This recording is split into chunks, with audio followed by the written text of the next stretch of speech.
বাজার থেকে জিনিজনির পাপা এনেছে জিনিজনির পছন্দের লাল শাক, লাল ডাঁটা শাক খেতে ভালোবাসে।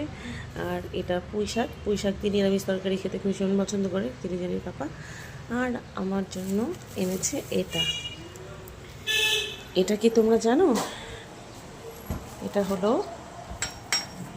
হলো তাল শাঁস। এই তাল শাঁসটা খেতে আমি ভীষণ ভালোবাসি, তার জন্য যখনই পাপা দেখে তখনই এটা নিয়ে আসে। আর এই দেখো তাল শাঁসটা, এটা এটা বেশ শক্ত হয়ে গেছে। এটা একটুখানি সফট সফট থাকলে ভালো লাগে, যেমন ডাবের যে কচি শাঁসটা হয় ওই জিনিসটা ভালো লাগে। আর হলো এটাও বেশ শক্ত শক্তই হয়ে গেছে। তো আমি একটু পরে ছাড়িয়ে তারপর এটা খাবো। তো আমার এই মিনি ব্লগটা তোমাদের কেমন লাগলো আমাকে কমেন্টে জানিও। তো আজকের মতো মিনি ব্লগেই তো টাটা, বাই বাই।